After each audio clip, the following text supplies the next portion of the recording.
Assalamu alaikum friends, welcome back. So now we are starting with part 2 of May-June 2020 paper 1. Question number 24. Thermal energy is used to turn water at 100 degrees centigrade to steam at the same temperature which is 100 degrees centigrade. Which of the following occurs? The forces between the molecule decreases. Yes, the forces will be decreases क्योंकि water से जा रहा है steam में, यानी liquid से convert हो रहा है स्टीम में, यानी स्टीम एक गैस की फॉर्म में होती है ना। यहाँ पे हो गया चेंज ऑफ स्टेट। तो जब गैस में आएगा तो गैस में फोर्सेज जो है वो वीक होती हैं, लिक्विड में कंपेरेटिवली स्ट्रॉन्ग फोर्सेज होती हैं। तो गैस की बातें फोर्सेज डिक्रीज होंगे चेंज ऑफ स्टेट हो रहा है तो। अच्छा 2 में आते हैं, 2 में लिखा हुआ है the speed of the molecule increases. Speed of molecule increases नहीं होगी, दिस इज इनकरेक्ट। 3 में आते हैं the separation of molecule increases. ऐसी बात है जब लिक्विड से गैस में जा रहे हैं तो मॉलिक्यूल जो है फर्दर अपार्ट होंगे, सेपरेशन भी इंक्रीज से बढ़ेगी। अच्छा एक बात मैं यहाँ पे और बताना चाहूंगा, बच्चों को अच्छा कंफ्यूजन होती है ऑप्शन नंबर 2 में। इसमें यह है कि आपने कॉन्सेप्ट पढ़ा होगा kinetic energy is directly proportional to temperature. हमने ये भी पढ़ा है कि चेंज ऑफ स्टेट में टेम्परेचर हमेशा कांस्टेंट रहता है, टेम्परेचर चेंज नहीं होता। तो जब यहाँ पे टेम्परेचर चेंज नहीं हो रहा तो काइनेटिक एनर्जी भी चेंज नहीं होगी। ठीक है, चेंज ऑफ स्टेट में टेम्परेचर कभी भी चेंज नहीं होता। Temperature does not change in change of state, that's why kinetic energy is not changing. As a result molecules की जो स्पीड है वो भी चेंज नहीं होगी। इंक्रीज लिखा हुआ है ना यहाँ पर, तो इंक्रीज नहीं होगी ना डिक्रीज होगी, कांस्टेंट स्पीड रहेगी। That is why option 2 is correct. Got it? So correct answer is C. आगे बढ़ते हैं, क्वेश्चन नंबर 25। ये है स्पेसिफिक लेटेंट हीट के बारे में, ये सिलेबस हट चुका है, इसको इग्नोर करते हैं। 26 पे आते हैं।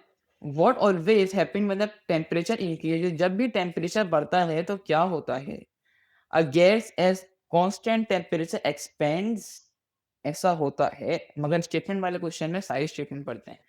A metal rod becomes longer but its volume remain constant। metal rod expand होती है, मतलब लॉन्गर नहीं होती और उसका वॉल्यूम कांस्टेंट नहीं होता। जब बढ़ेगी रॉड तो उसका वॉल्यूम डेफिनेटली चेंज होगा। सी की बात कर लेते हैं। A liquid contracts and then expand। जब टेम्परेचर बढ़ता है तो लिक्विड कॉन्ट्रैक्ट भी करता है और फिर एक्सपेंड करता है, तो सी भी गलत हो जाएगा। The hole in the centre of metal disc become smaller, ये तो सेंस ही नहीं बना रही है बात, तो ये ऑब्वियसली गलत हो जाती है। तो ऑप्शन क्या बचता है हमारे पास? बाकी तीन को एलिमिनेट करने के बाद एलिमिनेशन मेथड कहलाता है। ए बचता है, ए इज राइट आंसर। 27 आसान क्वेश्चन है, कॉमन सेंस का भी है। Which row explain why a liquid has a fix volume but does not have a fix shape. जो फोर्सेस होती हैं लिक्विड के मॉलिक्यूल्स के बीच में, वो ज़रा लार्ज फोर्सेस होती है, स्मॉल फोर्सेस नहीं होती। ये बात ये इंपॉर्टेंट है। स्मॉल फोर्सेस होती है गैस में, लिक्विड में सॉलिड से तो कम होती है मगर लार्ज फोर्सेस होती हैं। ठीक है, तभी ए और बी मैंने सेलेक्ट किया। इन दोनों में से एक आंसर है हमारा। अब चेक करते हैं कि कौन सा एलिमिनेट होगा, कौन सा सही आंसर होगा। Movement of molecules in a liquid. Obviously liquid जो है वो फ्री टू मूव होते हैं इन अ लिक्विड, वाइब्रेट नहीं करते। ये बात लिखी हुई है सॉलिड के बारे में। बी एलिमिनेट हो गया, A is the right answer. Question number 28 पे आते हैं। The air in a seal can is heated. एक सील कैन के अंदर ऐसे ऊपर से लॉक्ड है, यहाँ पे एयर पार्टिकल्स हैं। अब यहाँ पे इनको हीट प्रोवाइड की जा रही है। ऑब्वियसली जब हीट प्रोवाइड की जाती है, मैंने ऊपर ही बताया ये बात, काइनेटिक एनर्जी डायरेक्टली प्रोपोर्शनल होती है टेम्परेचर की। जब हीट प्रोवाइड की जाएगी तो काइनेटिक एनर्जी बढ़ेगी, जिसकी वजह से पार्टिकल मोर ऑफनली मूव करेंगे, मोर फ्रिक्वेंटली मूव करेंगे। ठीक है, और वॉल्स को ज़्यादा फास्टर हिट करेंगे, जिसकी वजह से प्रेशर इंक्रीज हो जाएगा। देखा, increasing pressure inside the can, यही बात कर रहा है। ऑप्शन नंबर ए पढ़ते हैं। The molecules collide with the walls of the can more frequently. यही मैंने बात की कि मोर फ्रिक्वेंटली इंक्रीज होंगे when the air is heated. जब एयर को हीट कर दिया तो मॉलिक्यूल बहुत तेजी से वॉल को हिट करेंगे और उनकी जो काइनेटिक एनर्जी वो भी बढ़ जाएगी। क्यों? क्योंकि टेम्परेचर बढ़ रहा है और ये दोनों चीजें डायरेक्टली प्रोपोर्शनल है। ठीक है ना। बी को चेक करते हैं। The mass of the molecule is greater then when it is heated, बिल्कुल गलत लिखी हुई है वाली स्टेटमेंट। हमें पता है ये बात कि मास नेवर चेंजेस, ठीक है? तो मास हमारा कभी भी चेंज नहीं होता है। That is why B is also incorrect. अब आते हैं सी पर। तो सी ऑप्शन में लिखा हुआ है हमारे पास कि सॉरी, ये रिमूव हो गया सारा, इसका वापस बना देता हूँ। ये पार्टिकल थे, हमने डिस्कस कर लिया था कि ये सारे जो हैं वो इधर हैं और एनर्जी यहाँ प्रोवाइड की जा रही है। खैर ए ऑप्शन हमारा सही हो गया।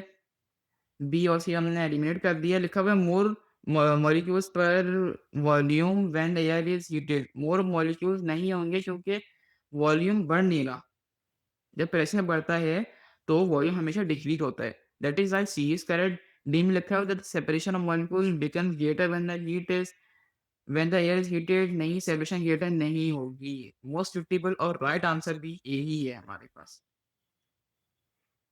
अब आते हैं क्वेश्चन नंबर 29 पर। The diagram shows how the height above the ground of road transmitting a wave varies with distance from the source of vibration at one instant in time. अच्छा, ठीक है। यहाँ पे इन्होंने हमें दी हुई है हाइट above the ground। यहाँ पे हमें दिया हुआ है distance from source in centimetres. What is the amplitude of the sound wave? ये हमसे मांग रहे हैं एम्पलीट्यूड। एम्पलीट्यूड हमारे पास क्या होता है? एम्पलीट्यूड होता है, इसकी डेफिनेशन में लिख देता हूँ। पहले मैं यहाँ पे बनाता हूँ उसकी एक एम्पलीट्यूड की लाइन, जो कि यहाँ से बनेगी, ठीक है ना? एम्पलीट्यूड की मैंने लाइन बना दी है। अब एम्पलीट्यूड की मैं डेफिनेशन लिख देता हूँ यहाँ पे, जिसकी वजह से आपको सही से समझ में आ जाएगा। Amplitude is maximum distance from from main position. Main position जो मैक्सिमम डिस्टेंस होता है वो होता है एम्पलीट्यूड। मेन पोजीशन क्या है? जहाँ से वेव स्टार्ट हो रही है, यहाँ से स्टार्ट हो रही है ना, और यहाँ पे आके खत्म हो रही है, तो मेन पोजीशन कहलाएगी ये। मैक्सिमम डिस्प्लेसमेंट, अब देखा जाए तो मैक्सिमम डिस्प्लेसमेंट यहाँ पे क्या बनती है? सबसे हाईएस्ट फ्रीक्वेंसी कहाँ पे है? यहाँ पर है। तो यहाँ पे वैल्यू हम देखें तो आती है हमारे पास, ये 62 है, ये 64, ये 66 हो जाएगा, ये 68, ये 70, 72, 74 हमारे पास वैल्यू आ रही है। क्योंकि वेव 0 स्टार्ट नहीं हो रही, वेव स्टार्ट हो रही है 40 से, तो हम क्या करेंगे कि 74 में से जब माइनस करते हैं 40, हमारे पास आंसर आता है 34। That is why B will be our right answer. ठीक है, समझ में आ गया? If you have any confusion और any question, you can ask me in the comment box, I will definitely respond. Question number 30. A vibrator produces 12 wavelengths on the surface of water in 10 seconds. The spacing between the first crust and the third crust is 60 centimeter. What is the speed of waves? अब यहाँ पे इसी तरह जिस तरह मैं बना रहा हूँ, ऐसे ऐसे 12 वेव्स जो है वो ट्रेवल कर रही हैं और इनके बीच में जो डिस्टेंस है वो है 10 सेकेंड। इन सब 12 के बीच में 10 सेकेंड का वो है टाइम। अच्छा, अब स्पीड की बात कर रहा है तो फ्रीक्वेंसी सॉरी स्पीड का फॉर्मूला होता है एफ लैम्डा। एफ लैम्डा, ठीक है?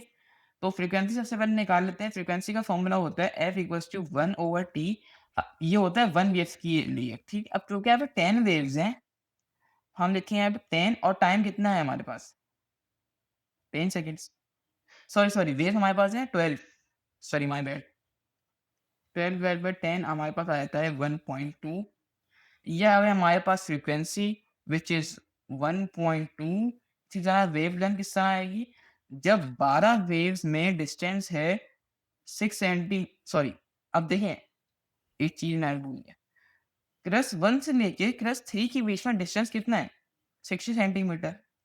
तो 1 से लेके 2 यानी क्रस्ट 1 से लेके क्रस्ट 2 यानी एक वेव के बीच में डिस्टेंस कितना होगा? इसका आधा, 30, ठीक है? 1 से 3 तक था 60, तो 1 से 2 तो 30 होगा। That is why wavelength will be 30. So if we multiply 1.2 by 30, we will get 36 और स्पीड आ जाएगी तो सेंटीमीटर पर second. C will be our right answer, ठीक है? आगे मूव करते हैं यहाँ पर। 31 is about light. Let me highlight this. The diagram shows a ray of light incident on the boundary between two medium x and y.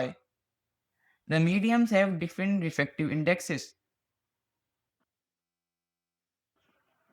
ठीक है, तो हमारे पास एक x है और एक y है। यहाँ पे इसी तरह एंगल z भी गिवन है, एंगल y भी गिवन है। आगे वो कह रहा है some light is reflected and some passes along the surface between the two mediums. ठीक है, angle y is greater than angle z, ये बात भी बता दी। वो आगे कह रहा है विच स्टेटमेंट इज करेक्ट, काफी सही है स्टेटमेंट। अब जब लाइट यहाँ से जा रही है यहाँ पे, तो ये y है और ये 90 है। ये दोनों आपस में एक दूसरे के कॉरेस्पॉन्डिंग है, ऑपोजिट है। सॉरी, कॉरेस्पॉन्डिंग नहीं, ऑपोजिट है। तो ये भी हो जाएगा y, ठीक है? 90 y है और y भी y है, तो y भी 90 हो जाएगा इसका मतलब, ठीक है? अच्छा, 90 होने का क्या मतलब है? ये होता है क्रिटिकल एंगल। 90 होने का क्या मतलब है कि y जो है हमारा 90 डिग्री के बराबर है, यानी y भी एक क्रिटिकल एंगल के बराबर है। तो यहाँ पे पहली स्टेटमेंट हम पढ़ते हैं y is equal to the critical angle, बिल्कुल ठीक लिखी हुई है, z is equal to the critical angle, ऐसा नहीं है। इसी तरह डी में भी लिखा हुआ है, इनकरेक्ट, ये भी हो गई। सी और ए में समान आंसर है, एक ना एक। तो अब बात कर लेते हैं रिफ्रैक्टिव इंडेक्स पर। तो जब यहाँ से रे जा रही है इस तरह, अच्छा एक y, पहले इससे पहले मैं बात बताता हूँ कि y एक 90 होने का ये भी एक चीज़ है कि y यहाँ पे ये y है, ठीक है?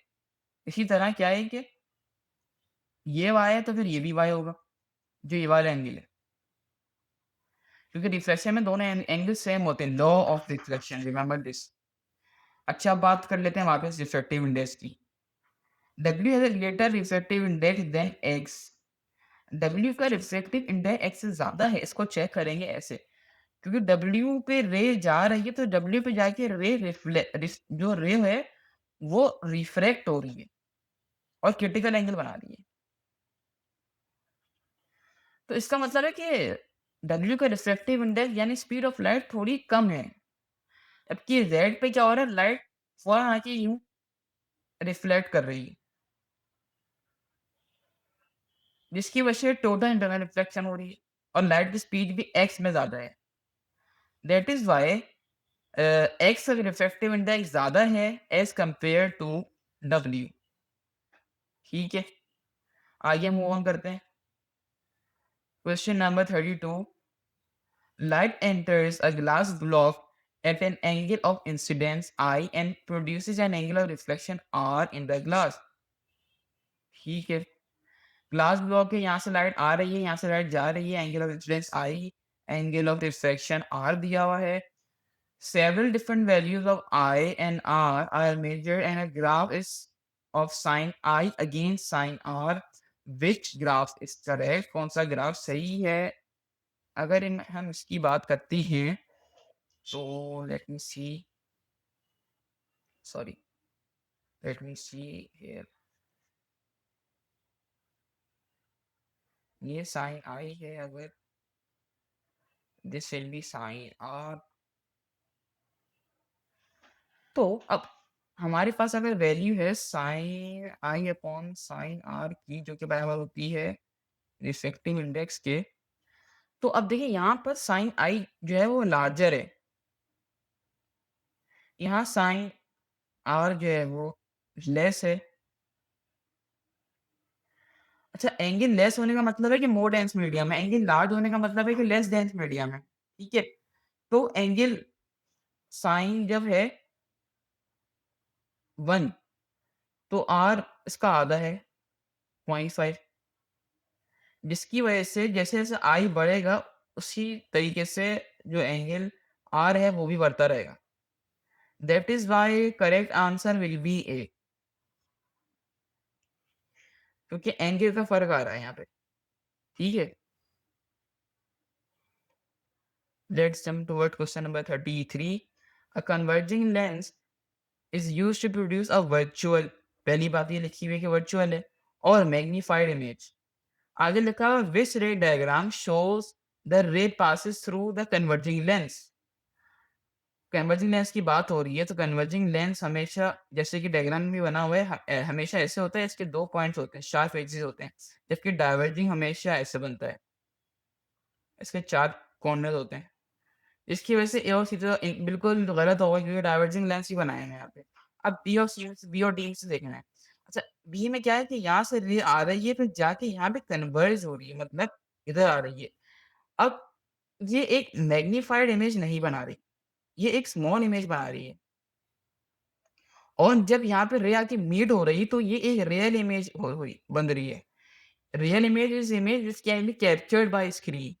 ठीक है? तो ये कोई ना कोई कैमरा होगा यकीनन। ठीक है? तो अब कन्वर्ज हो रही है, यहाँ पे बन रही है रियल इमेज, जबकि ये यहाँ पे कहा हुआ है कि वर्चुअल इमेज बन रही है। तो बी भी इनकरेक्ट हो गया। अब डी में क्या है, इमेज ऑब्जेक्ट से बड़ी, यहाँ पे ऑब्जेक्ट था, इमेज से छोटी बन रही थी। ये ऑब्जेक्ट इतना है, इमेज इतनी है।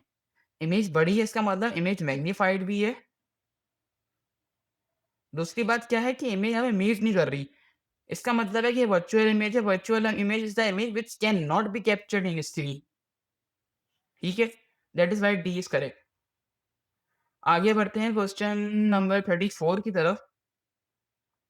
A metal lightning conductor is placed on the top of tall building. The conductor is connected to the earth. When a large cloud passes over the building, the metal lightning conductor became positively charged. सही है, positively charge रहता है वो।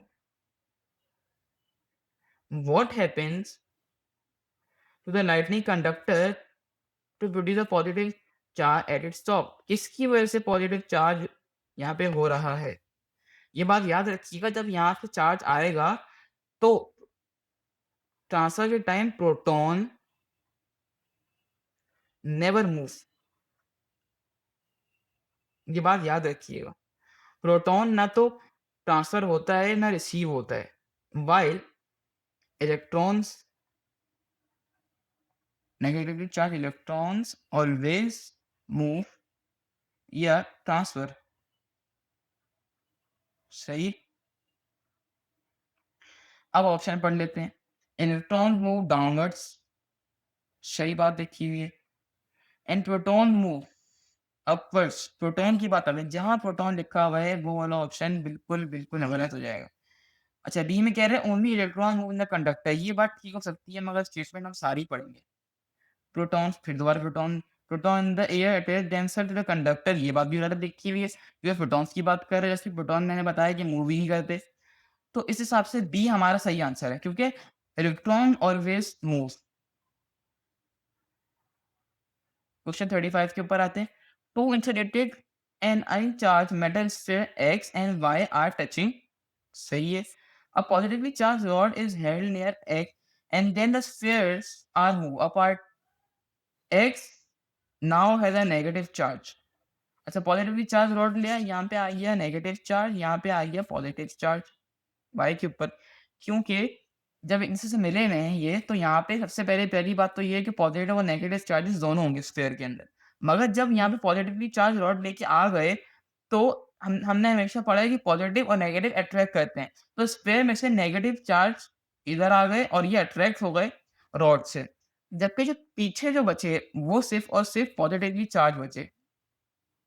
सही है? Y पे सिर्फ और सिर्फ पॉजिटिवली चार्ज बचे। तो यहाँ पे क्या लिखा हुआ है, what is the charge on Y? We have already discussed positive is the charge on Y. ये गलत होगा, यहाँ पे नेगेटिव नेगेटिव लिखा हुआ है। सी पे लिखा हुआ है positive and smaller than that on x. नहीं, नंबर ऑफ चार्जेस हमेशा इक्वल होते हैं। जितने नेगेटिव चार्जेस यहाँ पर हैं, उतने ही पॉजिटिव चार्जेस यहाँ पर होते हैं। ये बात आपको याद करनी पड़ेगी, ये आपके ज़हन में होनी चाहिए। Positive and the same size as that on x, बिल्कुल ठीक है। वाई भी पॉजिटिव चार्जेस होंगे और बिल्कुल सेम होंगे। जितने number of negative charges X पर हैं, उतने same number of positive charges Y पर भी होंगे। Got it? Question number 36। Stationary negative charge an electrical field experiences an electric force in the direction shown। ठीक है। अच्छा, अब यहाँ पे क्या हो रहा है कि what is the direction of electric field? Electric field की डायरेक्शन पूछी जा रही है। अब ये बात गौर से सुनिएगा। ये लेफ्ट है, ये राइट है। अब फ़ोर्स नेगेटिव से यहाँ जा रही है पॉज़िटिव। इसका मतलब क्या है कि फ़ोर्स ये जो नेगेटिव है ये अट्रैक्ट हो रहा है पॉज़िटिव की तरफ। यानी राइट पे कुछ ना कुछ होगा, यानी कुछ ना कुछ पॉज़िटिव चार्ज होगा, तभी नेगेटिवली चार्ज जो फ़ोर्स यहाँ पे जा रही है, ये राइट की तरफ जा रही है।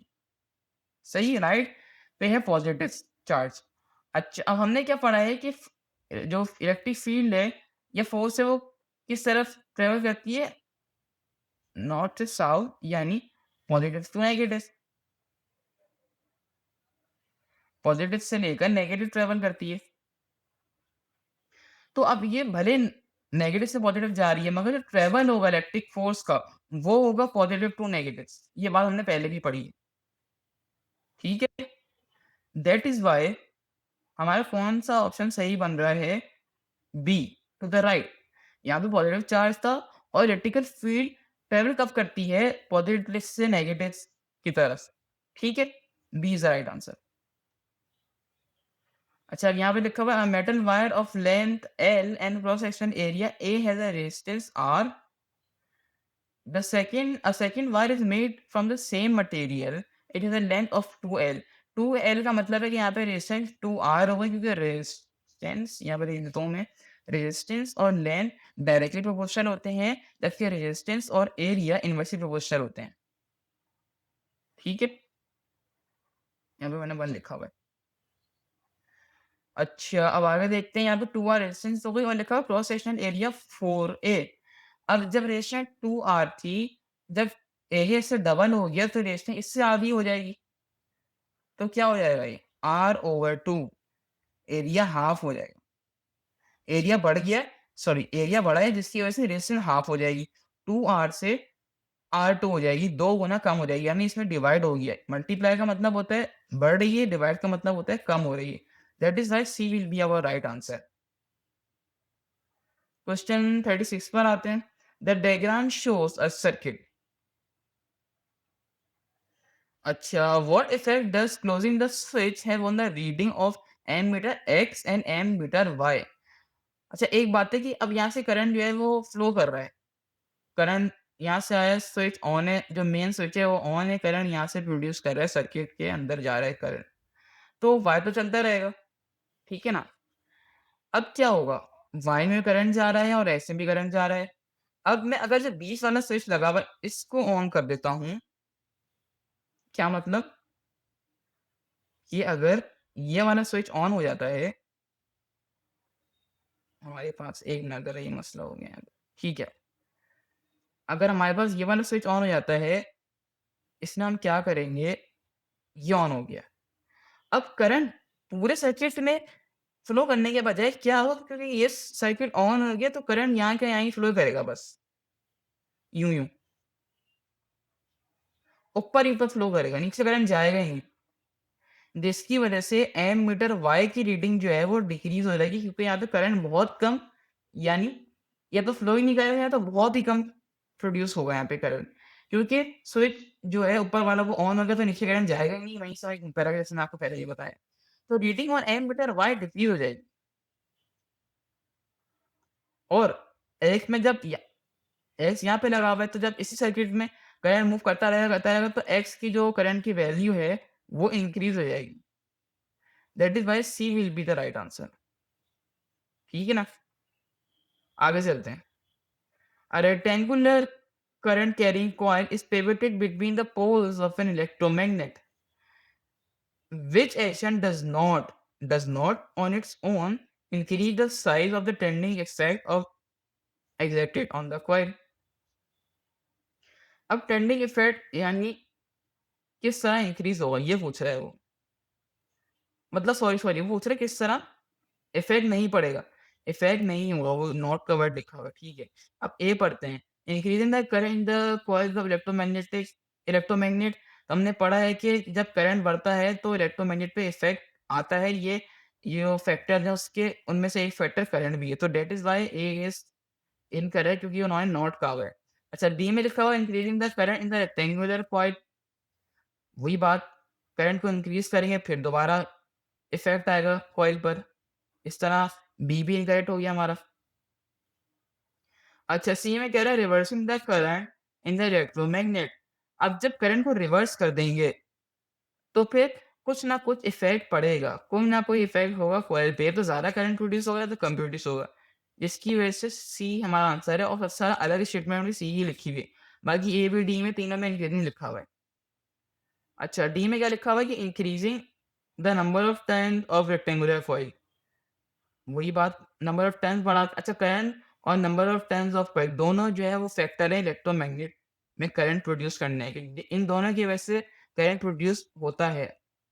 मगर यहाँ पे नॉट लिखा हुआ है अगेन, सो डी सिर्फ इनकरेक्ट हो जाएगा। Right answer will be C.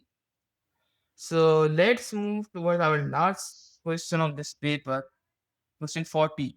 The diagram shows a coil connected to a very sensitive ammeter. The magnet is next to the coil. ठीक है, मैग्नेट यहाँ पर मैग्नेट है, यहाँ पर जो है वो कॉइल है और यहाँ एमीटर है। Which action results in a zero reading on the ammeter. किसकी वजह से एमीटर में जो रीडिंग होगी वो जीरो हो जाएगी, ऐसी क्या चीज है? पहली चीज है moving the coil and magnet at the same speed in the opposite directions. मतलब अगर मैं मैग्नेट को ऐसे मूव करूं तो वो तो कॉइल के अंदर जाएगा ही नहीं। मतलब वो ये कह रहा है कि करंट किस तरह प्रोड्यूस होगा। ठीक है, तो जब मैग्नेट कॉइल के अंदर जाएगा ही नहीं तो करंट कैसे प्रोड्यूस होगा? इसकी वजह से ये इनकरेक्ट हो गया। ऑप्शन बी को चेक करते हैं। Moving the coil and the magnet at the same speed in the same direction, ये बात सही है। क्योंकि मैग्नेट को हम ऐसे लेके जाते हैं सेम स्पीड और सेम डायरेक्शन में, जिस जिस तरह कॉइल है, तो कुछ ना कुछ करंट प्रोड्यूस यहाँ पे बिल्कुल होगा। सी को देखते हैं। मूविंग द कॉइल अवे, फिर वही बात दिखी हुई है कि अब कॉइल को दूर ले जाएं तो दूर लेके जाएंगे तो कॉइल अंदर जाएगी नहीं, तो करंट ही प्रोड्यूस नहीं होगा। सी इसी तरह गलत हो जाता है। डी को देखते हैं। Moving the magnet towards the stationary coil. अब कॉइल अगर रुकी हुई है तो इसको हम ऐसे लेके आ जाएं, मगर कॉइल स्टेशनरी है ना, तो तब भी करंट प्रोड्यूस नहीं होगा। No current produce. ठीक है, जबकि बी ऑप्शन बिल्कुल ठीक लिखा हुआ है। वो इसलिए क्योंकि जब यहाँ पे मैग्नेट जाएगा, remember Faraday's law, there will be rate of change of magnetic flux linkage due to which EMF will be produced. ठीक है, और अगर सेम स्पीड में लगे जाएंगे तो ऑब्वियसली करंट प्रोड्यूस होगा। So that's the end of our paper. Thanks for watching. I will see you guys in the next video.